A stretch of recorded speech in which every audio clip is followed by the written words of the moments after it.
Ladies and gentlemen, welcome back to the Sporting160EN podcast. We're in episode 151, and joining me as always, first we have got main man Chris. How you doing today, man?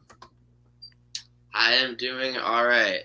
Currently have COVID, but it's not going to stop me from being here with you guys. You love to see it. And last but certainly not least, we got my main man Danny. How are you today, man? Feeling good. Chris, where's your mask on, bro? Come on. You're going to contaminate the whole fucking... Yo, it's actually right here. Right I had it on earlier. Had it on earlier. Feeling good, though. Repping the futsal boys regardless. But yeah, man, feeling great. That made me honestly really sad on, what was it, Sunday, right? Yeah. I'll take a loss. It's not a 4-0, you know, but... Yeah, that's actually probably where I got COVID, brunch on Sunday. But I was watching the game on my phone. You were watching it at a bar or something? Yeah. Oh, sick. On my phone. Like it was not on there. No. Like maybe a Barcelona bar was like streaming Unfortunately not. Cool. And I'm your host always, Sam. I think we should get straight into the Gil Vicente game. We have some Twitter questions, but they're pretty much based on that game. So we beat Gil Vicente 4-1, which also pretty much wrapped up our chances. Wrapped up our Champions League place. So we're officially in the Champions League next season, and I believe we'll be in pot 2, as the champions will always be in pot 1. So cash definitely the check, hard to go. Baby. 25 mil in the bank. 25 sitting on 25 mil. At least. Could get up to 32. Yeah, so definitely a little bit of extra cash. Lineups followed: Dan in goal, Neto, Ignacio, Matias Reis, Nuno Santos, Pedro Poro, Pelini, Matias Nunes, Pedro Gonzalez, Marcus Edwards, and Sarabia. Goals from Sarabia, Pot, Edwards, and an own goal from the centre back there, Lucas. Chris, let me start with you. What were your overall thoughts on the game? This was actually a really interesting game. Obviously, it's mired by VAR, right? So some instances for Sporting, some instances against. I feel like you basically got every decision, wrong in real time. Calls things off. The VAR looks at it a goal. He lets it stand. Looks at it, disallows it. I guess we'll break down each instance on their own merits. But yeah, Sporting were deserved winners. Gil Vicente did put up a fight, though. They were dangerous from set pieces. They were dangerous off the break.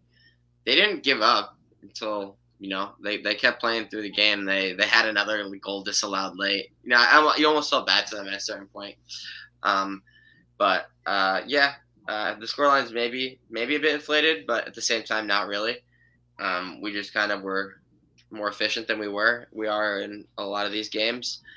So respect to Gil Vicente, but at the end of the day, I think the right winner won, and I guess we'll break down the individual VAR incidents after. Yeah, pretty much. Danny, what were your thoughts on the game? Same with Chris. A lot of instances to talk about.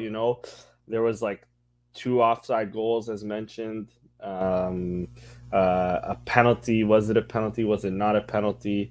Azan, but we'll talk about that later. In terms of, I guess, the game itself, we played well. Like Chris said, Gil Vicente put up a fight. They scored right on the 70th when they were 4-1 down. Right, they were looking good. One thing I have to say, Navarro, if he's coming to Sporting, I'm hoping for that to happen, because that goal that he scored, I've seen Paulinho do that same move a million times, and I've seen him maybe score 1% of the time. Whereas with Navarro, it's been one shot. At least for my seeing right now, it was 1 shot, 1 goal, right? So I can definitely. Yeah, the funny thing is he's almost offsides too, but it's someone's arm is playing him on. Yeah, imagine that one gets ruled out as well. That's a tight. That would be a tight call. I think honestly that seems more offside than the first goal that they disallowed, in my opinion. But whatever, it was 17 centimeters. I can't say anything against that, right? But yeah, I wouldn't mind. Just a side note, I wouldn't mind Navarro. Even the Asian dude in this team is not that bad. What's his name? Where is he here? Fujimoto. Not bad. Pretty I believe he decent. was sent decent player. off in the first game again with us, right? I can't remember for the life of me now. For like a stomp, kind of unlucky. Yeah, VAR it was nabbed him. him. Yeah. Yeah. Yeah, but he played well this game. But yeah, I guess we'll get into the incidents and all that now. But yeah, decent game from us, and yeah, bring in Navarro. That's all I have to say on this. Yeah, I mean, you guys pretty much got it spot on. I thought it was good all-round performance, really. Gil Vicente are a good team, and I think they're pretty much in the Conference League now, which is great for them. But yeah, I thought our front three was actually pretty good, especially Porro, who's had a few off games, but came back and had a good one. I think Nuno Santos deservedly man of the match, came on and put in an absolute shift. But there's not really much to say, even though it was I think this is Pot's best game in like 2 months. He actually had it for a real good game, not just like Pot above average for his bad form. Like he played well, and he could have had another assist if Sarabia didn't miss from like the 6. Yeah, Sarabia gave off real Paulinho vibes on that one. Can you not see this like right behind me? But no, I agree. I do think at points we were wasteful. It probably should have been probably a bit more. Like you see the XG there of we score 4 goals, 3.7 is not too bad. But yeah, Gil Vicente in this game, I didn't think worried me too much. I'm pretty I wasn't too worried. Like when we actually started getting onto the game, I do agree that Navarro is a very good player, and I reckon he'd be a good fit. The rumor is at the moment that Benfica are interested, so it's probably his most likely destination. I haven't really heard anything on the sport in front of it. But yeah, I'll get on to the sort of instance. I can't really find the offside ones. Couldn't really find it. So if you guys find it, let me know. But I'll share the sort of the penalty that wasn't a penalty decision that sent Twitter, of course, into a frenzy, because it always does. Let me just get the right tab. Cool. Obviously, can't show videos. Should do a picture. So I'll just start off with my point. So Adan clearly gets the ball, and then obviously he can't stop. Like he can't stop. No one's going to stop when they're coming out. And unfortunately, collides with the Gil Vicente player. It looks painful. Don't get me wrong, but for me, it definitely wasn't a penalty kick. Both players committed for the ball, and one ended up getting up when one didn't. Danny, what were your thoughts? Penalty or no penalty? I agree. This one's I don't understand how people are raging about our first penalty. I get the argument, and we'll get to that, I guess. But this penalty or this supposed penalty is stupid. Keeper clearly has the ball here. A few weeks ago, we had a few Benfica fans on our podcast with Sarabia when he stuck out his foot, saying he was purposely trying to hurt the opponent. By their logic, I'm going to say, my guy here is purposely trying to hurt the Van here with the leg out, right? Same sort of logic there. But I digress. To be clear, like there's no way this is a foul, a penalty. He clearly has the ball there. He can't stop his momentum. He's grabbing it, right? Like I don't understand where people are saying this is a penalty personally. But do you think it matters if Adan has or doesn't has full control of it or not? Yeah. In my opinion, he kind of does, though. If anything, he's hesitant because there's a player in front of him. I'm not sold that he does. I'm just wondering if you think it matters. Because I at best the ball is like resting in his on his hand, and then the contact happens. But I don't know if he's fully grabbed it. I tried to put it in like a different perspective. Like think about it like a slide tackle, right? You're coming in pretty fucking hard. You do win the ball, but then you clear out the man. Like, are they going to call it a PK? Sometimes they are, sometimes they aren't, I honestly, I could have seen if they called this, to be honest, but I don't think it is, but I do think Adan just does not fully have control of the ball, to be honest, when the collision occurs, and I think he's kind of lucky, to be honest. That's fair. Yeah, I see that point, to be fair. But for me, it's just like the way he has the ball. If Navarro doesn't run into him, then like for me, he's still. I guess also you can consider, does it matter that Navarro's arm is probably also what frees the ball? It is against his body, so it's not really in an unnatural position. this freeze frame kind of exaggerates it. He doesn't like punch it out like that. He does like collide with his body, and his arm is like against his body, but it is still his arm, but it's not as blatant as that. Kevin here does bring up a good point too. If he punches it out, nobody would be discussing a penalty. That's true too. Probably not. Also, he's not in the little box, right? So he doesn't, I guess, have as great of protections as he would, you know. But it's tough, to be honest, right? I think it's tougher than a lot of people want to give it credit for, to be honest.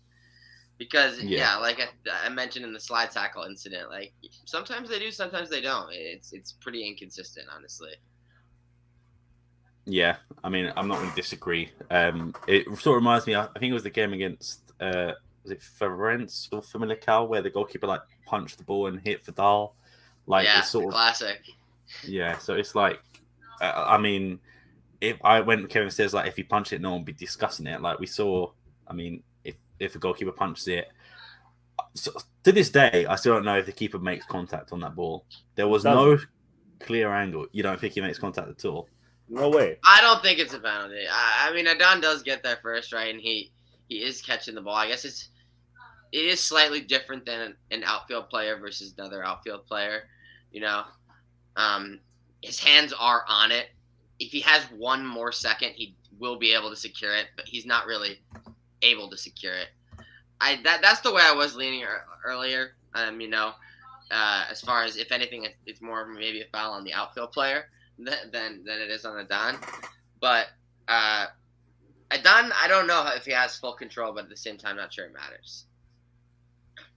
Yeah, that's fair enough. I'm trying to, for the life of me, to find these offside calls, but for some reason, just not. No, they're right. It is set. Like I typically only get mad if they're under 10. So it was 17. It was offside, and then their second disallowed goal, whatchamacallit, Fujimoto was offside, and then Navarro, I think, put it home again. I think Navarro had 3 goals, right? But 2 were disallowed. Yeah, that seems about right. And when I said that Navarro has not been linked to Sporting, literally 6 minutes ago, Abala said that Sporting are now interested. Abala. Yeah. Sorry, quickly on Navarro, something I want to also say. He gives me vibes that he'll be a great striker, but he also gives me Mario Gonçalves vibes. Because what has happened? Any of these guys could flop. Exactly. Mario Gonçalves alive. Yeah, let me show He's in like Tenerife, I think. He's like somewhere. Dave's in the chat. He's not in Braga anymore, right? No, he's gone to like Tenerife or like one of them second division teams in Spain, I believe. Oh yeah, baby. This is the offside goal, the first one. Let me know if you guys see that. But I can you zoom in a bit? Yeah. That's all right. How about now? Too much? Nah, it's fine. That's perfect. He's off. It's close, but he's off. He's it's further. very, very tight, but like if you can see it with the naked eye, I mean, you're typically good. It's when you start drawing lines from angles that aren't. This is also a great angle, right? Looks right down the line. Yeah, it's like, is his shoulder in front or? Oh, it's perfect. It's like spot on. I think he's just leaning a bit more. He's just half step ahead, quarter step ahead. What do they say, like 17 centimeters or something? 17 like that? centimeters, yeah. Sounds about right. Yeah. And here's the second one. Yeah, I mean it's tight, but like definitely. No, I didn't see that angle before, but seeing it now, I would say definitely not. Do you want to see? This is the goal that they counted. Let me just get the freeze frame before Sporting take down the podcast. That one's close too, man. Like honestly, I feel like this one is more offside than the last. I think it's Gonçalo Inacio's arm that's playing him on. You see that good? You're closer. Zoom in a little bit. Yeah, it's. Oh, is it Race's arm too? They got 2 arms on. Yeah, and then Palhinha in that position I think too. Palhinha is the one who keeps him on. I think it's Palhinha. I think he's good. I think he's good, but it is arms. Yeah, I think he is good too, but that's like that close. I mean, it's 8 centimeters. They called it 8 centimeters onside. So. Yeah, I think Palhinha is the one at fault there. I think he's the one like it keeps them on. I don't think it's the arms of Inacio or Matheus Reis. And now the last one, the third one that counted. That was the one that counted. So they got it right. But they ruled it off in real time. And then they looked at it and changed it correctly. Nuno Gabriel on Twitter says, thoughts on the first goal disallowed. Personally, I think that was more onside than the second one, which looked more offside, but somehow was allowed. Like, I mean, yeah, they both look very tight. But I think the second one is definitely on. I think disallowing both is tough. Yeah, definitely. I think just Polini's foot, just the tiniest bit, keeps him on. Maybe if you've got like a smaller size boot, it would be all right. But yeah, I mean, both very tight and like. I guess what's the other one? First half, Nuno Santos. I mean the thing that pissed me off about that one is the one of the main freeze frames that was circulating on Twitter is not even the moment of contact. The moment of contact is like half a second after that. But the freeze frame made it look like it was way further outside the box than it actually was. This is off too. Yeah, this is the like the 75th minute. Yeah, that's definitely off. That one's the most noticeable one. Yeah. Yeah, so I think those are the main ones. Obviously, we've gone through a Dan, we've gone through the offsides. You know, there's always going to be something with a sporting game. It's never going to be a clean victory, unfortunately. But we'll take it. Let me just go back to goal point. And Chris, I'll ask you who your man of the match was for this game. Sorry about that, boys. I think it's for me. I think it's Nuno Santos, but there are some people that get shout outs as well. Paul definitely gets a shout out. Edwards gets a shout out, and Inacio gets a shout out for holding it down in Kwanzaa's absence. Yeah, I would say for me, Nuno Santos, just because, you know, coming in for Matheus Reis, I know he was still playing, but like because the whole shuffle around, I think he did his job perfectly and was the best player on the pitch, and hopefully continue that. I don't know if he starts next game against Sporting Manhens, but I mean, I wouldn't be against like a back three of like Inacio, Coates, and Reis, maybe, and then Nuno Santos on the left and Porro on the right. But who knows? Danny, who was your man of the match? I'll go with I like I'll do a consensus. I like Nuno Santos this game a lot too. But boys, did we talk about his penalty? Supposedly outside or inside the box? Well, I just mentioned that the screenshot that was circulating, I was misleading because I don't even think it was the moment of contact. But yeah, exactly. I do think he's in the box.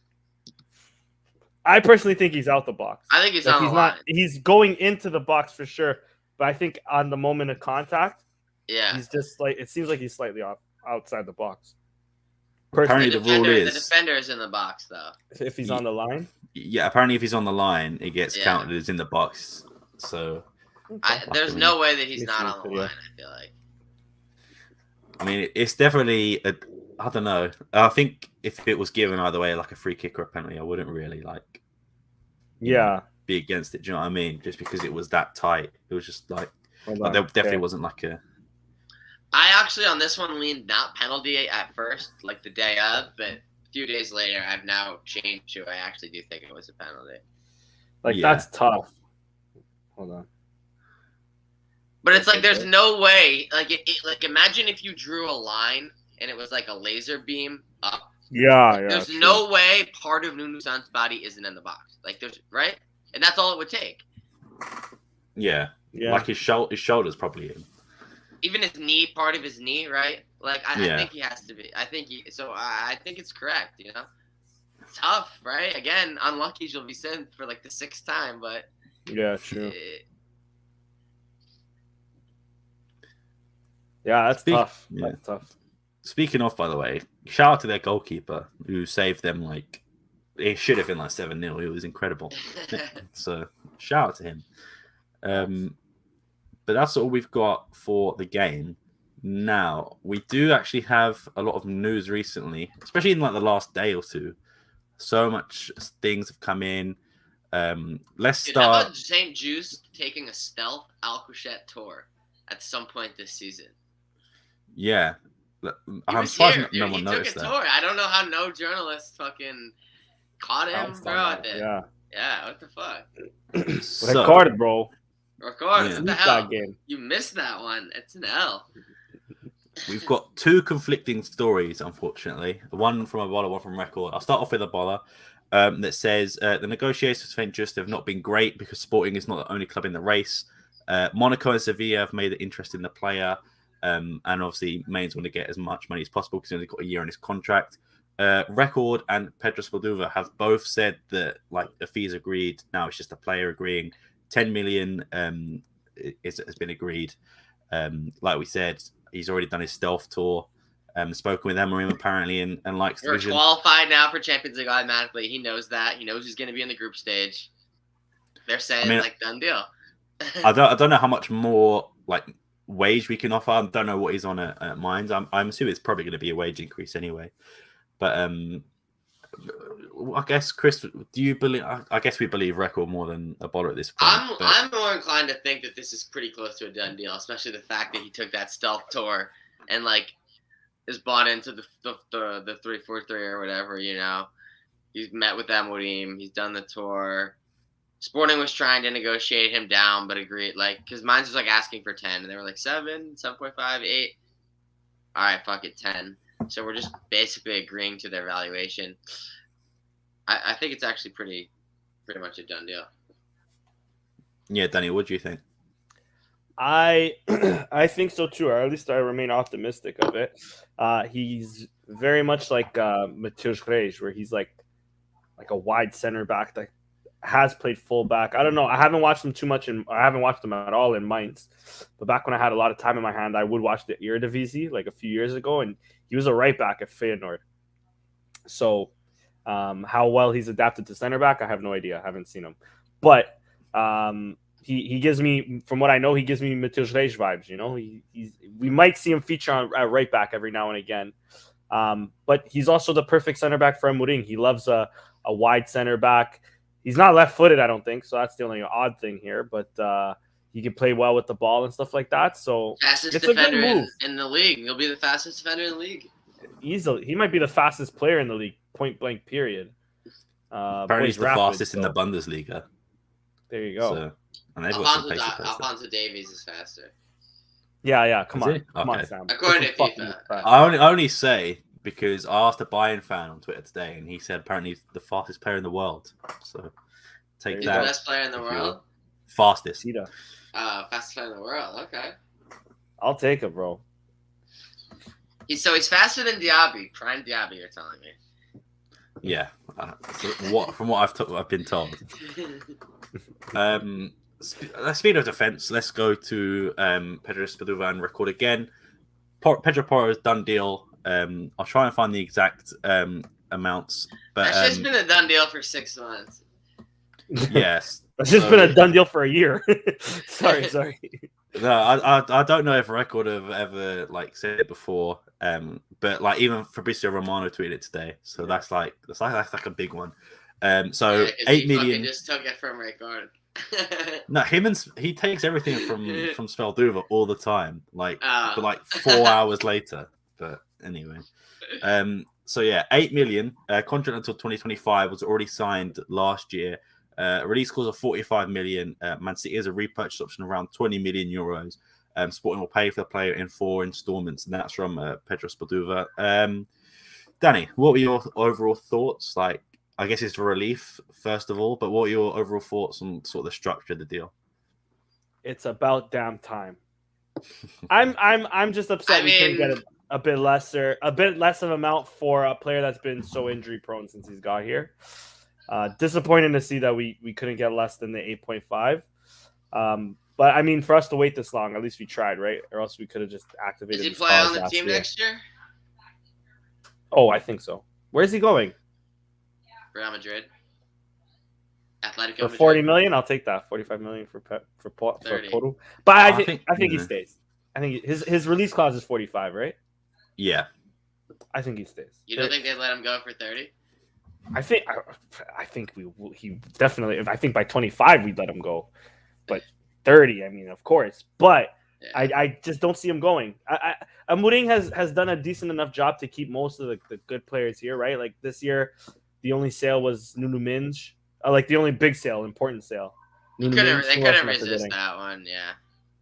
But that's about it, right? So I think if we get the 40 million from Pelinha plus the Champions League money, but if they're keeping Nunes too, it's like, who's the sale then? You can't keep everybody. No, just but that's Pelinha? That's what I'm. But last year it was just Nuno Minge, and it was only a loan. We were only guaranteeing the money this year. But in the end, it's going to basically guarantee double that Pelinha is going to guarantee. I feel like. And we got Sarabia on the way back as well, which helped. Agreed. Yeah. I think Pelinha is going to be in the region of 20, and I think that Nuno. But the reports are 40, right? So the report, they're like Daily Mail reports and shit, bro. I don't know, dude. So segueing on, so Pelinha, Conte, there we go, has made him like his number one target. Apparently, is João Pelinha. That's coming from Record and then some English papers as well. So Sporting want 40 million, right? That's like their sort of like straight away gone. But they're willing to take like 30 to 35, which is probably going to be 30 or like 25 plus installments or something like that. Unless we get like a player back in return. I see on Spotify saying Dyer. Yeah. People are saying like bring back Dyer. I'm like, I don't know. That'd be sick. Probably not. But yeah. Okay, Chris, Pelinha, what's he going for? Like, I'm pretty sure we can all say that he's gone. Like, he's going to 25 plus 5 probably would be my guess. Danny, thoughts? I think it might. I still think it might be more, but you're. I just feel like he's devalued a bit in the last 6 months, if anything. I agree, but how much do Tottenham really watch the Portuguese league? I mean, surely they do their homework, but maybe if he does go to Tottenham, it will inflate him more than if he went to Spain, right? So maybe if he goes to England, we could get 30 plus 5 instead of 25 plus 5. I'd hope so, at least because it is an English team, you know. But yeah, I'm leaning there too. I'm leaning like 30 plus 5 with you. I really hope we get the 40, but yeah, 30 plus 5. I'll be content with it, seeing the season that he had. I think this is all a ploy to get Wolves to bid. To be honest, like I don't really follow Spurs too much, but I know they've got Bentancur in, who is a new signing, and they've got like Wolves is going to sell Ruben Neves, I think. Exactly, and then that's true. To bring in Højbjerg might go to Roma. Sorry. Yeah, oh really? I've not seen that. Wolves is always going to be. Wolves is never not going to be in the race until the contract is signed and done. You know. That's true. Yeah. So, but I think we can all agree he's gone. I'd say I'd be happy with 30. I'd really be happy with 25. But if we do manage to somehow swindle 40, that's great business, really. Like, you know, he played well last game against Gil Vicente. He had a very good game. It was one of his best games in a while. Yeah. And I think it's a good move for him as well, going to Tottenham, going under a coach like Conte if he stays. I mean, I think it's sort of perfect fit. We've got a few more transfer stories, but before I get onto those, I'm going to bring up one that is from Ebola and has been confirmed, I believe, by Record as well, about Ruben Vinagre. Basically, Ruben Amorim is trying to build back up the confidence for him. Ever since the game against Ajax, his confidence was shot, and then that's why Amorim keeps bringing him on as a sub. Obviously, we know it's 10 million, 50%. It's a massive price tag, and will probably be like one of the most expensive purchases we've ever made. But before I ask your guys' opinion, I'm just going to give a shout out to Patrick, who is obviously a great friend of the show. He said, lots of people suggesting a pro should never have his confidence flattened by one game. But this is a player who had his quality questioned since day one, simply due to who his agent is. It's taxing. He also goes on to list the fee and how it's not really Vinagre's fault. And I'm inclined to agree with that one. Like, people are saying, like, oh, he shouldn't be a professional footballer or should be a sporting player. But, like, if you're going to concede, like, 5 and, like, I think 4 of the goals came from Anthony's side and Vinagre's side. anyone's confidence will be. I don't care if it's like Marcelo, like Alphonso Davies. Their confidence. It happens, right? Marco Fultz, Ben Simmons, guys just kind of get freaked out and like don't want to play again. That could be a little bit what happened this season, to be honest. It's like he really didn't feature at all. Like, remember, where's Vinagre, bro? Like, the dude was just gone, bro. But my question to you guys is, do we think Vinagre can be converted into a starter, like an actual starter for us, or do you think his time here, his short time here, is already over? I'll start with you, Danny. What do you think? I think so. I agree with Patrick. I think I only disagree where, unless I didn't see it, where people were already on him the moment he arrived, all because of his agent, maybe the price fee. But I think a lot, for the most part, Sportingistas were excited to have a left back like Vinagre to replace Nuno Mendes.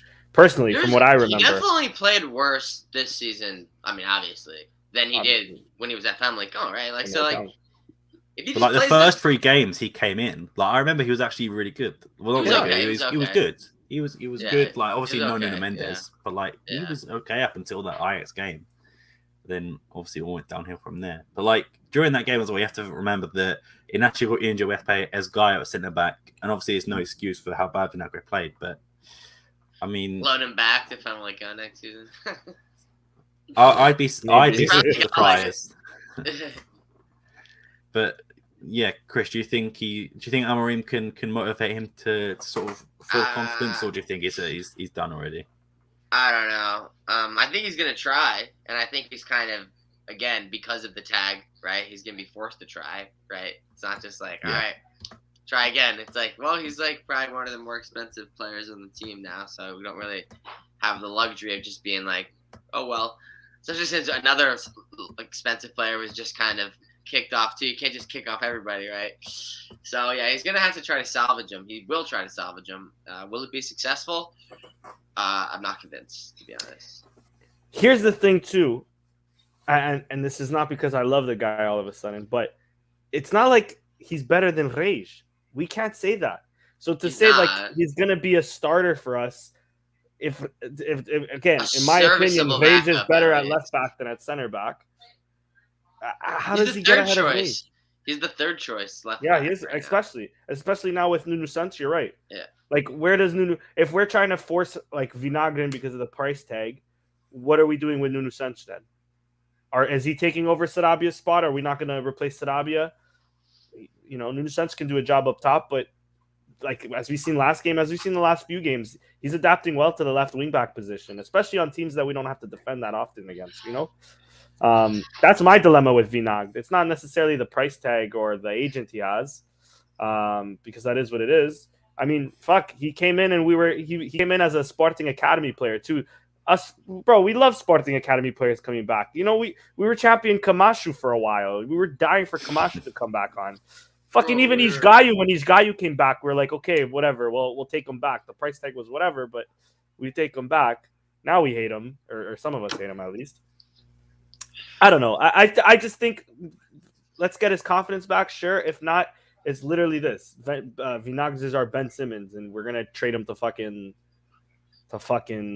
I don't know what's the equivalent. We're gonna trade him to Braga, and then he's gonna fucking sit down for a Taça da Liga semifinal or something. Well, Braga's definitely in play of being able to take him because they're you know what I mean? Affiliated with the brand. Yeah, I mean, I see it going 2 ways. Either he's like a Renan situation, like he never plays for us again. I don't know what the financials are on his contract, but George Mendes' agent, I'm pretty sure he's probably got a nice little salary. Yeah. So it's either going to be like he's not going to play for like 4 years and just like go out on like continuous loans, or he's going to go on loan somewhere and then put in a good season. Then someone will probably be tempted to buy him at like a discount, like 2-3 million. So I don't think he's getting, like you said, Matheus Reis and Nuno Santos. I think is definitely 1 and 2 in terms of choice. So I think they'll try though. I think they will try to force him in. I don't see him being loaned out next season unless it's in January. Yeah, I think they'll probably try and find a team to loan him straight away as soon as the window opens. Because like Nazinho is supposed to be coming up as well, so that is another dilemma. Who would start over those two? I don't know, but it's Even the even the Ghanaian boy, I forget his name. I know he's more of an attacker, but he's like a left-sided attacker. Who knows if Amorim tries to adapt him at left wing back? I doubt it. That's He's another name that he might making try. the team next year, bro. It's a Haku. Oh, easily. Yeah. Side note, his swag. Whoo, holy! That boy does not know how to dress. I mean, Paulinho liked it. If you saw the backstage Sporting, he was would impressed. like it. What does that bum know about anything? How dare Just kidding, Paulinho. We love you. Let me go to the second to last bit. Inacio again being linked to Newcastle. Eddie Howe is apparently he's one of Eddie Howe's top priorities. 20 years old. That was from a baller record. I've not stated anything on it. Newcastle have actually sent scouts to watch Inacio. Oh, we assume it's Inacio. Multiple times. Yeah, so there's definitely substance to the rumor there at least. However, he did just sign a new contract literally less than like 2 months ago. So Don't mean with shit. high release clause as well, which is good. Yeah, it doesn't, to be fair. But do you think Inacio's staying for another season, or do you reckon he's going in the same with Chris? I think two have to get sold. So if Paulinho's one and it's not Matheus Nunes anymore, then maybe it's Inacio. Maybe it's Porro. Somebody, right? I think it's somebody. I don't think one is enough. So I'm not saying it's a certainty or anything, but let's put the odds at 25%, right? As of right now, feels safe and fair. Newcastle's definitely sniffing around. We know that they're flush with cash, even more so than just a normal English team is. So I'm sure they won't give a fuck about just dropping 35. And we're probably not going to be able to say no to that. Yeah. And also the main issue with Newcastle, which everyone's saying, is their defense. So apparently the rumor is they're just going to rebuild the whole defense this summer. And to be fair, right, if their scouting department's identified Inacio and there's not that many other teams sniffing around him, really, that probably should be, right? Like, they've made a good find, right? They found a great young center back who has still a lot of room to grow. He scores goals too, underrated part of his game. They've done a good job, to be fair. Yeah. Danny, what are your thoughts? I agree. I even think we're more likely when we talk about who we're going to sell between Porro, Matheus Nunes, and Inacio. I think we're more likely to sell Inacio than the other two because we're getting rid of Pedro. Pedro. Two center backs then. We need to sign St. Juste and someone else then because we're already short center backs. Fidal is for sure leaving, right? Yeah. Yeah. I mean, and you think 3 center backs maybe? Do you put it past Ruben Amorim to either one bring up maybe Marsa? Yeah, I think one maybe gets there's brought another up, center back. There may be another center back he might bring up. Chico Lambda, maybe. There you go. He can also even fucking. I don't put it past fucking Ruben Amorim to buy like $1 million. What's that boy's name from Bissad? He might have left already though. Thiago Ribeiro. Oh yeah. Yeah, he's gone to left, right? Switzerland. He's gone to Grasshoppers. George Men's affiliate, Switzerland. But there's for sure another young center back out in the Portuguese league that Amorim might even purchase too. The Braga guy, what's his name? Carmo. That's another one Yeah. I think we might be able to get this summer from Braga as well.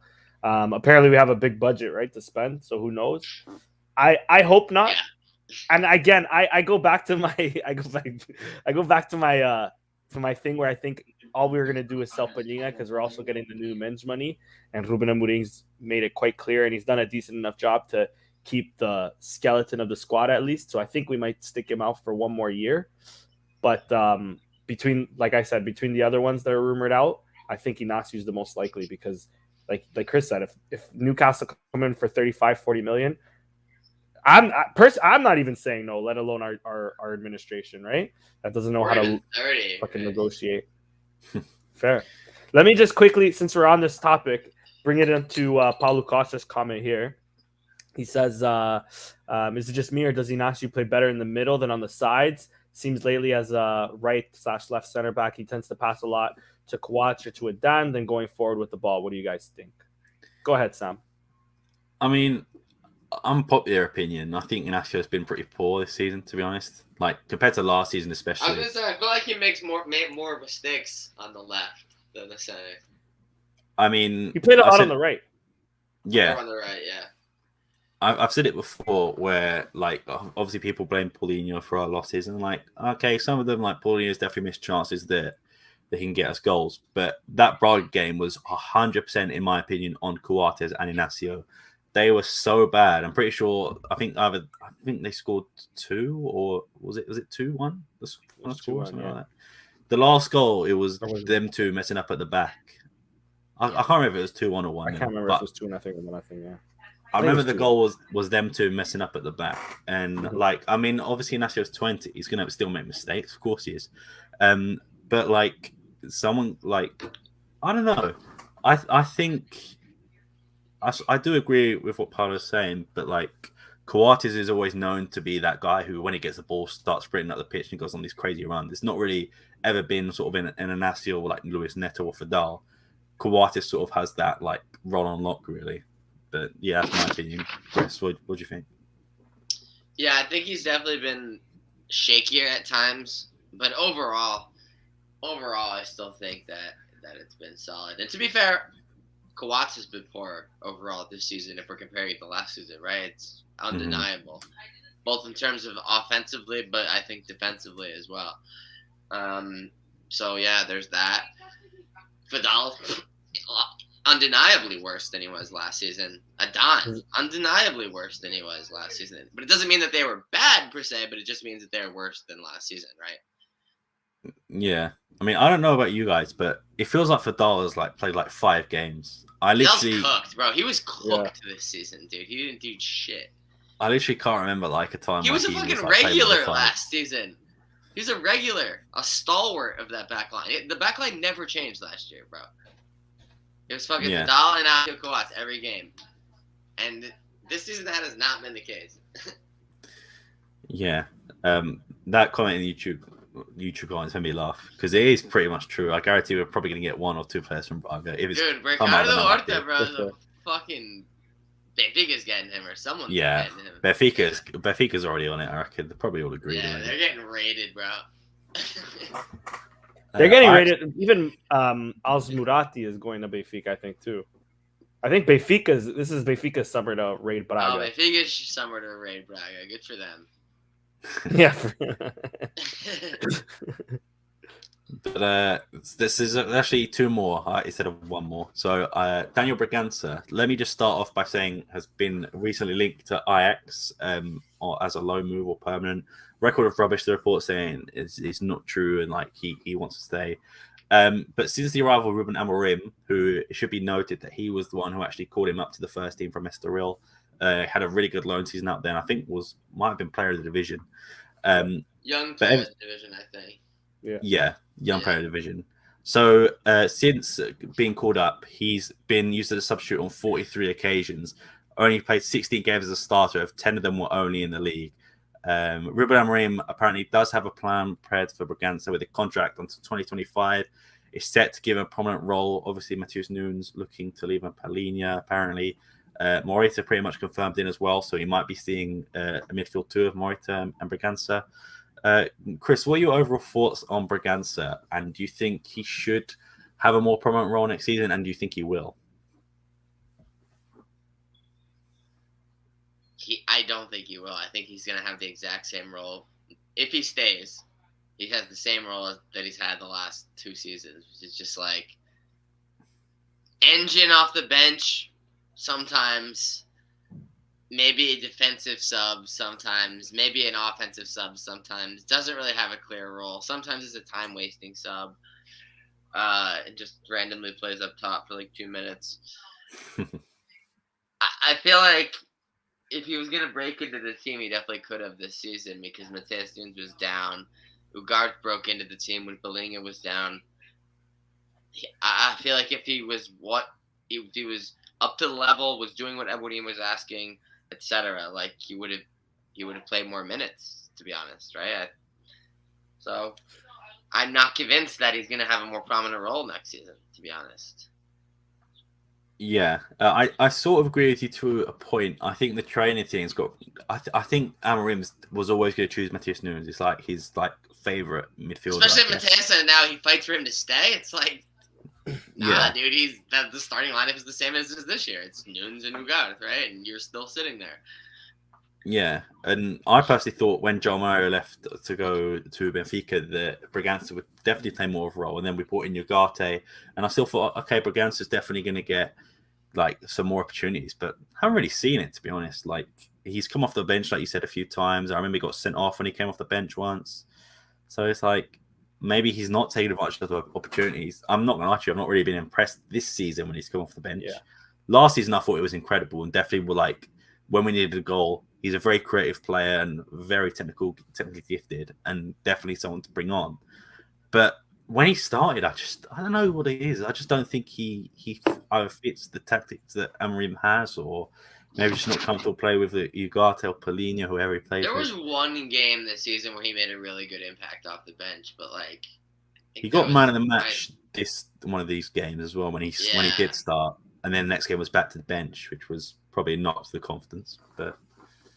He played decent against Ajax in the second leg when it didn't matter anymore, and we still got wrecked. Yeah. So, I mean, the high points have been few and far between. But, yeah, Danny, what are your thoughts? And do you think he should probably look... let's say you're Daniel Bragança. What are your plans going to be for next season?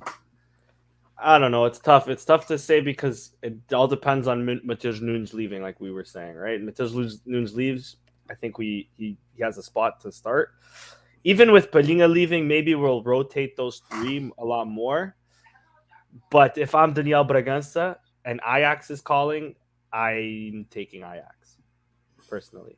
I'm Daniel Bragança. I signed for Vancouver Whitecaps as a designated player and form a Toronto FC, play with Insigne. Tandem with Ryan Gauld. That would be nasty in the MLS. Can you imagine that? I triple my salary and I just cash out at age 24. 23, 24? Yeah. I don't know. James might have a point here saying to put on some muscle, maybe, but I think that's really the only reason why Matheus Nunes always starts ahead. Well, not the only reason, but one of the main reasons he starts ahead of him is the height and that muscle in the midfield. But I think, honestly, I do believe the rumors where we're saying, like, this is going to be the year, right? Because we said that last year. And I really feel like Amorim, like, means it. He's given... Bragança, another underrated thing, Bragança has been captain a few times whenever he has started, right? So he's very much valued for the squad. So I don't think he's leaving next season at least. But whether he's going to have like a change in starting time and in minutes, I don't know. On that stat there, it didn't say how many minutes he's played, right? It just says how many times he's come on. No, just the times come on. Because he's come on a lot at like the 88th minute. Yeah, he gets like 3 minutes coming on, and then okay, he's been subbed on 40 times, but like that's something Amorim. He really doesn't like making subs, does he? Like he likes rolling with that same 11 until the lady literally can't walk anymore, and then he's like, okay. What percent of minutes do you think he's played in the league? Like 12. 20%, yeah. Not even. Yeah. 22% of minutes. Yeah, 23 appearances. Oh. Yeah. Oh, that's wow. The transfer market say how many minutes he's played? Is that what you're on? Yeah, it does. Yeah. How many? 617 in the league. That's actually more than I thought it would be, to be honest. 1,100 over all comps. To be like Slimani has played more minutes than that though. Like he came, played more minutes, and then got kicked off the team. In Sporting, he's played more minutes. Are you talking about in general? No, just for Sporting, Slimani has the Bragança this season. Oh my god! Just to put it in perspective, god damn. Speaking of, thank you for that amazing segue. We need like a graphic which is like Slimani watch, because the last 4 podcasts have just been dominated by him. Yeah. So, 2 conflicting reports again. Slimani Gate, that's a good one. I'll start off with Ebola. No, I'll start off with Record, actually, who say Slimani he wants to honour his contract with Sporting and will stay. He's got a year left. He's going to stay and hopefully prove himself to Amorim. Now, Ebola has said the complete opposite, saying that he'll terminate his contract this month. his future can go to Qatar, Saudi Arabia, who could afford his salary. And usually we would say Ebola is unreliable and record is number one. However, the first newspaper to like say that Slimani was coming out as Ebola, they said like all the financials were spot on were Ebola. About Slimani, that like they're pretty much very reliable. I don't know if his agent has like some sort of connections or something like that, but like me personally, I'm inclined to believe Ebola on this one. I feel like there's no way he's just going to stay a year. Like, I mean, I know everyone says like he's money hungry. Records reported today that he wants to stay. Yeah, they said that he wants to stay and like stay like the last year. And I think he's the best paid player on the team, but like I think he wants to play, and I think he could definitely probably get more money like with Saudi Arabia as well. But Danny, let me start off with you. Slimani watch, Slimani Gate. Who do you believe, and what are your overall thoughts? I believe. Sorry, who's the one saying he's leaving? Ebola. You got me confused for a second. Oh, am I frozen? Yeah, I believe. Crazy enough, I believe Ebola. And personally, you know what team I'm on? I'm on team bring back Thiago Tomas. That's what team I'm on. We never should have got rid of Thiago Tomas. I love Slimani. But if we're going to treat my legend like this, we should have never treated a young king the way we did. Bring back Thiago Tomas. That'd be the best. That would be the best way to reconcile all of this. And Slimani, ship him off to Saudi Arabia, ship him off to fucking Qatar. I love you, bro. You've done more in the last fucking 5 games than another striker that I don't want to mention. That's right there. Exactly. Yo, he's been playing with an ankle injury. He's been playing through pain, bro. So Lau Potts, bro. Potts been playing with a foot injury all season. When Slimani was in Turkey, 0 goals against Besiktas. Paulinho in Sporting, I think it's 3 goals versus Besiktas. That's what I'm saying, man. You know what? My bad. Paulinho forever, baby. But hey, that's why I'm trying to get rid of Slimani and just have Paulinho start. Yeah. But in all honesty, I think it's a shame what's going on again because he got Player of the Month and we're about to ship him off in May. Sorry, Player of the Forward of the Month in March, and we're shipping him off. And February, he got consecutive Player of the Month. There you go. Later, Slimani. Thanks for the services, buddy. That's ridiculous. But yeah, I don't see this being fixed. The fact that it's been 2 games and he's still not on the bench is trouble, bro. It's a sign that he's gone. His Instagram story though, he was at Alcochete. There was reports that he was in Paris taking care of his future. Which one of you two tweeted out cleaning out the locker? That was me. But then I realized he could just be doing a workout there. You know, he has the right to use the facilities as long as he has a contract. I think. I'm guessing that's part of his contract, right? The right to use fine print, bro. Yeah, because I think Renan and shit works out there, right? They just don't work out with the team, you know. Yeah. Yeah. Chris, what are your thoughts, and who do you believe?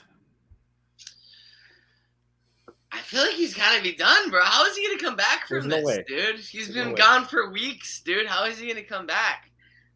I feel like the longer it goes, the worse it gets. So it's like, oh, we'll just scrap this season. He'll come back next season. Like, that seems even less likely than him coming back this season, you know? If he doesn't come back this season, he's not coming back next season. So, yeah, I guess I'm on team Ebola somehow. And sorry, side note that I just remembered. Fucking when Amorim dropped Mathieu, because this is like the closest thing that we have, like the closest case study. If I'm not mistaken, Mathieu started the next game. He wasn't out for a few like weeks or anything like that. He started the next game. Yeah, unless I'm wrong. He's on the bench. Oh, remember the rumor that he fucking tried to fight Kawats or something? Sorry? There was like this rumor that he like tried to fight Kawats. Yeah, apparently Slimani and Kawats, yeah. Yeah. But Emily said that wasn't true. Yeah, I don't think it would be anyway. I think Kawhi is way too relaxed to get in a fight with anyone. Even like on the football pitch, he's not really like an aggressive guy, is he? But like I mean, it could be like another Renan scenario where he just stays on the payroll and like doesn't want to leave just to spite Sporting, I suppose. I think a better like comparison, Danny, is Ristovski because I was gonna say I think Amorim dragged him off just before halftime, like the 35th minute or 40th minute, something like that, and then he never played again. And got and loaned out in January right away. Yeah, and everyone what I'm loved saying, Rostovsky. Yeah. He also gave him the armband in preseason. Yeah, true. And then he was straight up gone the next game. But yeah, I mean, I don't want Taro Thomas back for at least another year. Like, I mean, I think he's doing really well in Germany, and that's like not condescending. Yo, we gotta check that. What's the table looking like? What's the Stuttgart? I think they're getting relegated still. Oh, they're getting relegated still. Standings. I'm not mistaken. Yeah, I think they're still down. Oh, they're in the playoff. Oh no, there's 4 points from safety. They're going to be in the playoff most likely, but they can still get relegated straight up. They're 2 points from getting relegated straight up. Who's in last or in second last? Arminia Bielefeld. And who's in last? Ooh, Benfica's trying to buy their keeper, and if they get relegated, they're definitely going to buy him. But yeah, like he's doing well, and I think that's a great move for him. But like we've got, so let's say he does come back in the summer. We've also got Sporar coming back in the summer because I don't think Middlesbrough are going to activate. Nope. He's definitely coming back, dude. So is Sporar going to play again, or is I wouldn't mind that back out? No, man. He was awful when he was. Bring back that Middlesbrough legend, dude. I'm ready. There's a reason he was loaned out, man. I'm ready to bring him back, dude. Me too. He's gonna pop off. We need 2 Middlesbrough legends back. One is Sporar, and another one I seen got. Our team is a bunch of donkeys, low key. I don't even know how they are as good as they are. You know. Listen. We need 2 Middlesbrough legends back. One is Sporar, 100%. The second one, I seen him get love on the timeline today. Sam, I don't know if it was you that liked it or somebody else. Maybe it was the middle of. Bolasie. Bring back Bolasie. He made Bruno look world class. He did. But like, okay, Sporar, I think he's okay, right? There's a reason we bought him, but he was awful at Braga when he played. I mean, he won like all the titles last season actually, because he won Taça Liga, league title. I don't think he won the Super Cup. I can't remember who won that one. But he pretty much won everything. But then he went to Middlesbrough and they've got a song for him, and he had like a really hot start. I think it was like Bolasie's team's in the relegation zone in Turkey. Yeah, could be getting terminated. He could be getting the deal terminated. Yeah, he's got 2 years left on his contract as well. So, and I think he's probably paid quite a lot as well. But I don't know.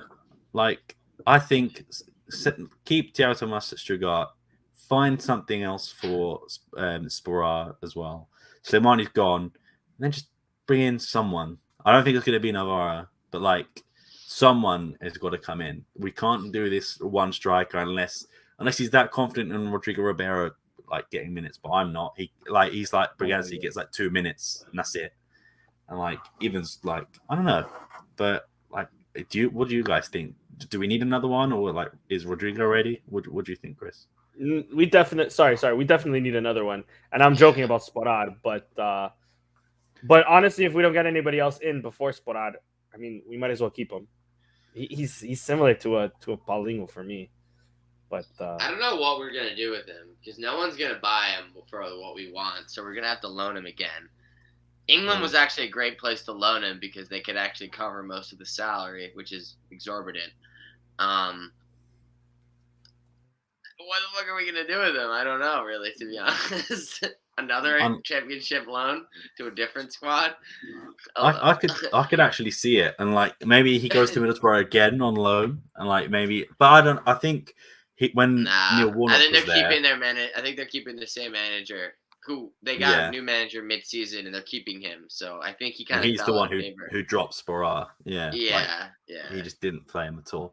But like, yeah. So I think we can all like say Slimani's gone, and I think we're all on Abola's side. But like, I'm not flat out denying record like source because they usually do get it like 99% spot on usually. Well, actually, I mean, in theory, both things could be true, right? That he wants to stay, but he can't because he's not allowed to because they don't want him to, or the coach doesn't want him. Yeah, right? In theory, right? Yeah, that's true. But just to another point, and this point I made before he signed, Like, can we stop going for like nostalgic players, please? Like, they'd never work out. Like, obviously, João Mario came in and won the league. They went to Benfica. Montero He wasn't good though at any point. yeah, he during was the average. season. Was very average, yeah. And like Montero, I thought was awful in his second spell. The only one that was good, like the nostalgia player, is Nani, but he still pretty much came and he was still in his prime, especially the first time he came. But like, what other nostalgic signings can we even make right now? People wanted Nani in from Orlando. I remember they were saying. Well, like, Venezia is about to get relegated, so he's and probably Nani doesn't be free play again. for them, man. He doesn't play for them. So He's on the bench. We should sign him. Like other nostalgic signings, like I've seen Domingos Duarte here and there, but like he didn't really play. But like people still love Montero. I know he won. Yeah, is Granada gonna get relegated? Yeah, let's sign Duarte and Max. I'll take both of them. But like you can understand where it's like okay, They're in the drop zone, but they're only 1 point from safety. Yeah, like you can understand like Bruno Fernandes, like Ronaldo. These players who are like actually very good and like would fit into the team. But like I said at the time, Slimani was washed at that time when we bought him, and like I know he scored in like every other game he played, but his signing is going to go down as the worst, one of the worst in the Varandas era, just because of how much he's worth, and just because how badly we needed a backup striker. It actually would look a lot worse if he didn't even score like the 4 goals that he scored. Yes, I agree. It would somehow even be worse, right? I also think you're underrating how bad of Varandas has made some signings, bro. But yeah, sorry, that's in like the Amorim era. Obviously, Vinagre is going to be up there, and he's going to be number one. Worst in like a year, but he's definitely had some bad. Yeah. Okay, yeah. Kamashi, was that Amorim? No. That was Kaiser. Sorry, okay. Never mind. But yeah, like I don't know. Can we just stop signing nostalgia players, please? Like I really can't think of anyone else who would come in. Like, I mean, I don't want Montero back ever. I didn't like him when he was last here. Like Dost, no. Don't pass Dost back, please. Like, but I could genuinely. Why? It's literally only Ronaldo. If we brought Dost back, it's like, how many lampposts do we need? We have. I don't even know if he's doing well in Belgium. I assume he is. He's doing done okay. I know Tejan Buchanan's gotten a few goals or gotten a few assists to him. Yeah, I think he scored a couple. He's done. I don't know what place Bruges is in the Belgian league. I don't know either. We're looking up all the league tables right now. I love it. Yeah. Ricky would actually be a great this year. Ricky van Wolfswinkel? Is he playing? Yeah, he's back. Oh, in Basel, right? Is he still in Basel? No, he's in Holland, I think, isn't he? Bruges didn't even make the fucking. Oh no, they did make the playoff. I was gonna say, how did they not even make the playoff, dude? I follow Van Wolfswinkel on They're Twitter, on Instagram even. Danny Mata's a decent shout, but he's been linked promotion hunt for Danny Mata. To me, he plays for FC Twente, by the way, Ricky van Wolfswinkel. Twente. I thought it was what's that team? It starts with a G and it's green. Robin was playing on it. I thought he was there for some reason. Anyways, not important.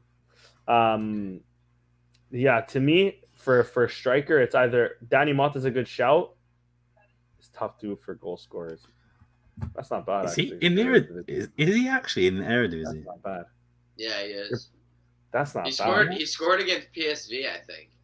Boys, I think we need to start this narrative on the page then. He's 33. No, stop it now. Go Slimani. Yo, he's exactly. 33. He's 33, but he had a brain aneurysm and he sat for like a year. So at like age 31, 32, right? When his career is starting to, you get your ache your joints. He took a complete year off. Refreshed his body completely. So he's 33, but he's like Ronaldo's 37, right? But we all know he's like 32. Ricky's 33, but he's 31. Come on, right? Man. Boys, I think it's time to start this narrative. I don't know about you. Yeah. I want Van Wolfswinkel back. Slimani out, Van Wolfswinkel. in. I'm down, bro. Yo, and you know who we got to get to scoop up Slimani to take the loan year for the 1 year of his contract, so you don't have to rescind, and they'll take the salary, is we got to get Kaiser. He scooped Diaby from us, so do us another solid and take Slimani off the books. And you guys get, pretty good striker for the Qatari Stars League, Slimani. Yo, I think what we should get is Steph up top. Steph, What's you up, play guys? striker for us or what, bro? I couldn't make it last week, so I made it today. Beautiful, What up, bro? What's up, guys? We're just talking about Slimani. What are your thoughts on Slimani at the moment, Steph? It's I love the guy, so to me it's really upsetting. But I get the point of view from Ruben Amorim. Do you think he's gone, or do you think he's coming back? If I'm Slimani, I'm gone. But if I want to act like René Ribeiro, I'm staying. So I think he might go to like Ebola said, Saudi Arabia or Qatar, and make even more money. But I mean, he's going downhill. So typically, players either go to those leagues or MLS to make a bunch of money. But it's upsetting, the whole deal, because he's one of my favorite players. But Ruben Amorim has to protect the locker room. That's what's more important. Yeah, I mean, pretty much all in agreement here. Let me just get your opinions on some other things that we've just spoken about quickly. Steph, on Bragança, do you think he should stay another year, or do you think he should try and find his football elsewhere? It's a personal option of his. So Ruben Amorim has said several times he talks to the players, and he said that he has an open door policy. So if Ruben Amorim is telling him, "Hey, next year I'm going to give you the starting spot," then I would stay. If he's not going to give it to him, if I'm Bragança, I would move on. I would go to another club that would guarantee me. Nothing is guaranteed, of course, but the possibility of play more minutes. Yeah, cool. Next one, Pedro Poro apparently being confirmed, 8 million with a 45 million release clause, but Man City have an option to buy 20 million. What are your overall thoughts? I assume it's just more relief, to be fair. Well, it's a good signing by Sporting. I wouldn't expect any less. If we didn't sign him, it would be a huge mistake. Even if Manchester City buys him back for 20 million, we're making money. So it's a win-win. I would prefer keeping him, of course. So he signed for 3 years, I believe, until 2025. That's what we hear in the newspapers. So it's a good sign-in. Even if Manchester City buys him back, it's still a good deal. So I'm very content with that. I mean, next year we are getting the Champions League. From what I understand, we'll be making from the get-go 32 million, close to 40 million. So with that money, we can get some quality players. Yeah, totally in agreement here. Last but not least, so Amorim's been trying to motivate Ruben Vinagre, trying to get him back on track. Ever since Ajax, we all know that his confidence wasn't there, and he's definitely been a worse player since then. What are your overall thoughts on Vinagre, and do you think he's going to become a starter, or at least off the bench, or do you think he's going to get loaned or sold? Or what are your thoughts? It's hard to tell because he hasn't started a game for the longest time. He comes in when the games are almost resolved, so he's got the little cushion of certainty when he comes to the pitch that he's not gonna mess it up. Let's put it that way. So I would like to see him on a stressful situation from the get-go and not coming in when it's 3-0 and game is resolved. So far, I haven't seen much from him. I think it was a waste of money, to tell the truth. Ruben Amorim on this one, I think he's wrong. I'm going to go out on a limb. I don't think he's a Sporting player at all. Yeah. Especially not for 10 million. Oh, I know. It's a waste of money, totally. I mean, to play at Sporting, Benfica, Porto, the top 3 teams of the Portuguese league, you need to be full of confidence. And if it takes you this long, the Ajax game was how long ago? Almost September. a year ago. Yeah. And it takes you this long. That shit was in September. Yeah. to begin your confidence, maybe you shouldn't be wearing the Sporting Bro, jersey. he's our Ben Simmons. That's all. When was the fucking 2021 Eastern Conference Finals? Yeah, pretty much. I agree with you, Chris. Yeah, I mean, you won't find any disagreements from here. Let me open up the questions now to the rest of the panel. I will start by sharing the current league table. So we are currently 6 points behind. I'll zoom in a bit more. Benfica play Porto on Saturday, and we play Portimonense. And the gap could go to 3 points, or so Porto only need 1 point out of 2 games to be officially champions.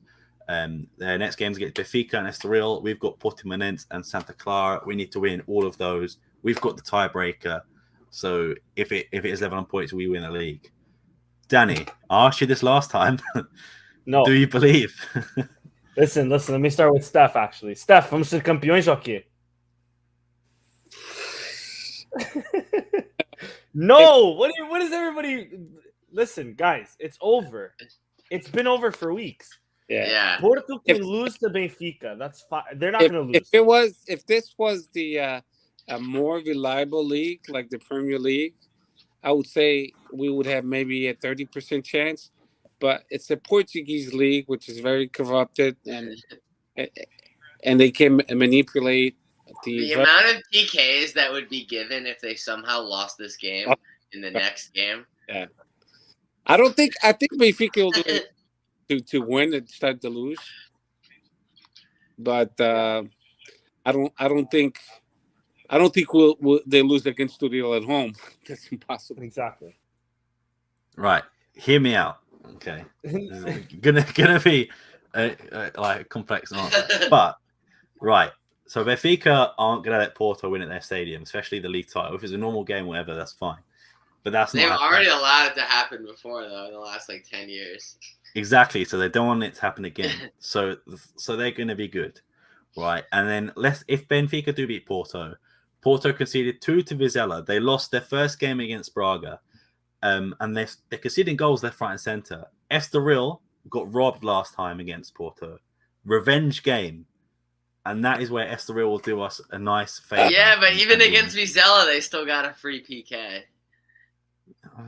Yeah. I mean, I don't know. This is what I'm thinking. If Benfica wins and we win against Portimonense, let's not forget that we need to win against Portimonense. It would be hilarious, though. I would love to see it. It would put a pressure on them, and they would be low-key freaking out, you know? My question to you guys is the following. Is Portimonense going to open their legs like they opened to Porto?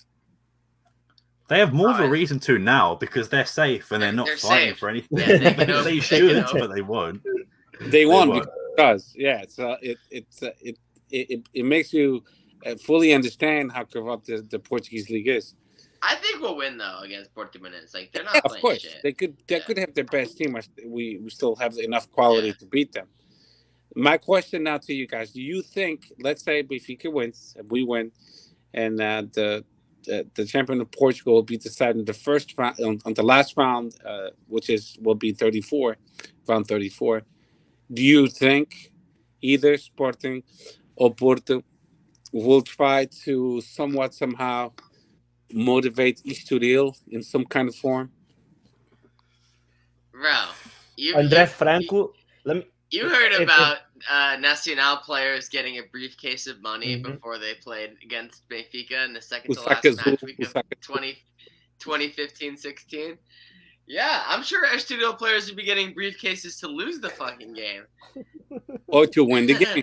No, they would be more likely to get the briefcases to lose.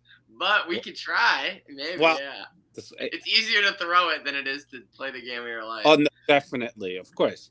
But I could see it going both ways. I mean, Estoril are some former Sporting players, Jairzinho and Chico Geralds, you know. Yeah. They might have a little extra, extra incentive. Now, I'm not saying this would be from the club's administrators. It could be a strong sympathizer with money. Should we start a GoFundMe? Yeah, our Cesar, what was the guy's name? Cesar Boaventura, right? Like our sketchy intermediary agent guy. Do we have one? We have one, but he's not like a low key guy though. Who? Jorge Mendes. Yeah. I mean, this kind of pretty much sums it up. Like, if we win, if Benfica win, very small chance. If Porto get the point, they celebrate in Benfica Stadium. Personally, I hate them both equally. It doesn't really matter to me. Yeah. I would love for Benfica to win just because to delay one more week. First of all, yeah. And believe it or not, the Porto players will be shaking their boots. They'll be like, "Oh shit, we only have 2 points." So yeah. All they would need is a draw, though. All they would need is a draw, right? Estoril is not an easy team. They could pull it off. What would Estoril even be playing for? Nothing, though, right? Well, for 10th, for 8th. For money. Get to For 8th. money. Yeah, they get to 7th. They can get to 7th. True. Is that Conference League? No, it's 5 and 6. 4 and 5. Sorry. It's 4 and 5. Yeah. Even if Porto wins the Taça de Portugal. Yeah, they're fucked. They need a briefcase as an incentive, truly. Yeah, that's what I'm saying, Chris. I don't think so. If you remember the Estoril game where they were robbed of that goal in like the push in the back, I think they ended up losing. Estoril are going to remember that, is what I think, and they don't need money. They'll be like, okay, we were robbed last time. We know we can beat them. We know we can score against them. Yeah, but that's just going to happen again. They'll just rob them again. Yeah, if it's close enough. Sam, I get it though. You're the youngest. You're also the most innocent. So I secretly believe at like 1% too, but it just feels impossible. Yeah. Usually I'm the negative one. We'd like Thiago Tomás and everyone, but like now I'm being positive, and you guys are. I don't know why you're positive for the wrong things, boys. Let me tell you, this game is ending 1-1 this weekend. And that's enough. Porto's champion this weekend. I'm telling you now. Listen, it could be, but if I am Benfiquista, I wouldn't want that. Of course not. I'm not saying they were going to want it. I'm saying what's going to happen. Porto's going to go there to play for a draw. They're not going there to play for a win. Rui Costa was kind of saying he's not going to turn off the lights, not going to put the watering system on. He was kind of saying he probably should though. He knows what's about to happen. No, I think that's how you should behave, actually, not with those phone moves. I agree with Rui Costa on this one, but I don't know. That was the wrong message to send to your fans. Just let's accept them winning against us and celebrate in our house. Yeah. I mean, I still believe, and I stupidly, admittedly. All right, we'll see you this weekend. We'll talk again on Saturday. David, like half of a percent. If you're a betting man, by the way, I would recommend putting like a lot of cards on Porto Benfica. That's going to be, I reckon that's going to be at least like six for each. For both. Six goals? Cards. Oh, cards, yeah, gotcha. Because if Porto are losing, especially at any point in the game, they're going to get like loads. Yeah. If Benfica plays the same way against Liverpool, I think they'll have a chance. Even the way they're playing against us. Gambler here. Let me see what the odds are. Benfica is at plus 200, so $100 would win you $200. A draw is at plus 250. Porto's at plus 130, so Porto's favorite for this game.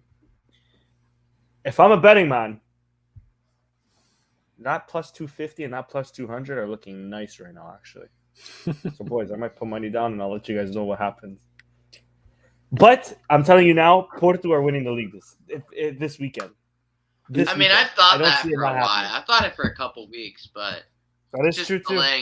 It's probably just delaying the inevitable, but it has made it interesting, Yeah, yeah. I would love to delay one more week. That's it, because these Portistas, bro, they're so arrogant, and I'm starting to hate them more than Benfiquistas, and I didn't think that would be possible.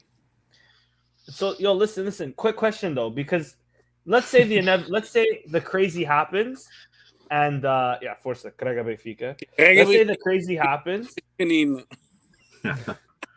Let's say the crazy happens and we tie on 85 points. Sporting goes ahead because we scored more goals at their stadium than they scored at ours. Exactly. Yeah, that's the tiebreaker. Okay. We got the upper hand. Okay.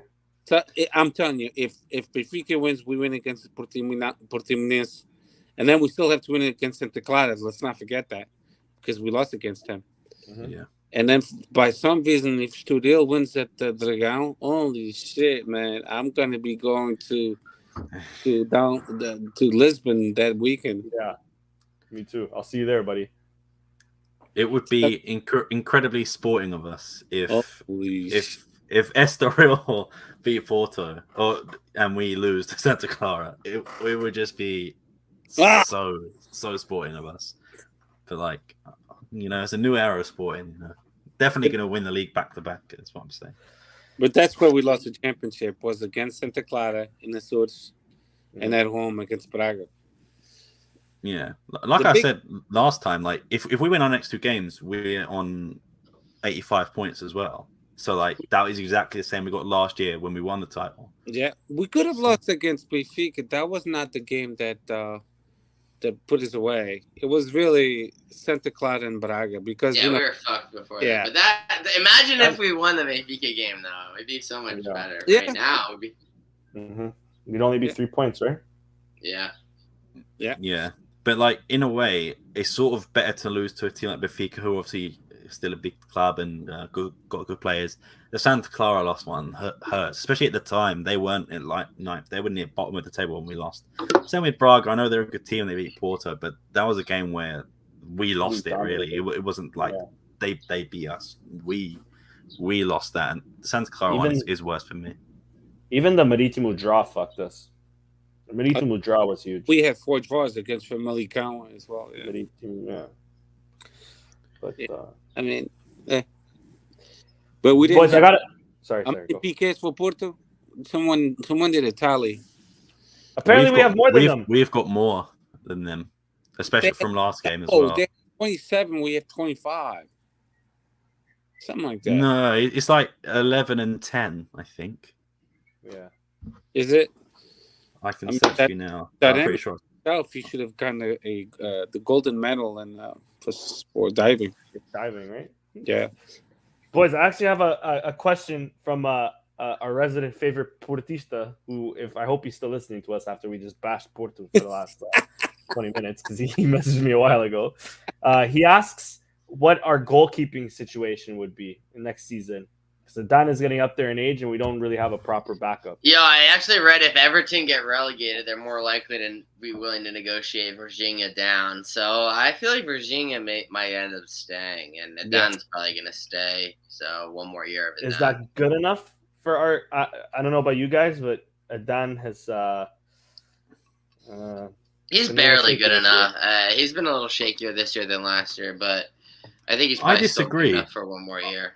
I think he was much more shaky last year. Do you remember some of the goals we conceded with like him trying to dribble out of the defense and like getting tackled and like? Yeah, I think he had a lot more friendlies last year as well. I think that was only the one though, because didn't he have like a 20 run like not conceding a goal streak or something ridiculous like that, like 24 games without conceding a goal? Yeah, but like I'm saying, we've conceded the same amount of goals as last year as well, 21, I believe. I think last year was even higher than that, so it's not that much of a difference. And like, I mean, obviously, like conceded 5 against City and Ajax, like obviously not great, but I like it. Dan, I still think he's good enough. Yeah, me too. I think he's still good enough. And one more season. I heard the same thing. Yeah. I think Sporting is trying to negotiate with Everton to keep Virginia. They really like how he applies himself in practice, and I don't think he's that bad. I think Virginia is pretty good. Yeah. Just to your question about the penalties, by the way, Steph. So there's a top 2 joint first with 11 penalties given is Sporting and Guimarães, and then in second really Porto with 9. So we've got 2 more penalties given than they have. Okay, this is when you bite the bullet. We're the penalty boys now. We're the penalty boys. I feel like ours are a lot more legit than theirs are. I will say for the most part, but our last one was fucking. We've got a lot of PKs in the last month. We've Yeah, had Yeah, some but bad. we got a lot of PKs, but it was like scores of 3-1, 4-1, or 3-0. Portugal got PKs when they won When they 1-0. needed it. When they That's true. I really feel need. like we've had a lot of like I think it was 6 PKs in the last like month or something, 6 weeks, something like that. So we've had a bunch recently, but yeah, the game, like, I don't think that they changed the course of the games really, any of them. Yeah. Maybe there was that one game where we got a PK in the first half. I remember we kind of shithoused. We didn't really have any other chances, and we got a PK. We were up 1-0 in half. We ended up winning 2-0. Maybe that one was really the only one where maybe we were kind of fortunate to have gotten a free goal, you could say, you know. I think. And I think it was from year, the Paulinho dive, maybe even that. Yeah. Yeah. Sorry, I think for next year, what we need to do to get rid of all the controversy in the Portuguese league is take out penalty kicks in general and bring back the MLS penalty shootout where they're running from like Yeah. half. Yeah, but I you only think that have would like solve- 8 seconds to score. Exactly. That would solve so much in the Portuguese league. Now, the Portuguese league, there's only one way to solve it. If it's instead of having the APAF, you all know what APAF stands for, the Association for the Referees. Yeah. The Association for Referees should be under the umbrella of the European Community. So in this case, the UEFA, and then they should have referee teams from France going to Portugal, the Portuguese teams going to Spain, and vice versa. And that's how it should be. And I Vice bet you versa, yeah. it would be much better. So I have no trust. Our agree. Portuguese referees are good, but they know our league too well. They know the culture too well, and I think that's, instead of being a plus, it's a negative. And because when they referee the Champions League or Liga Europa, the Conference League, they do pretty good.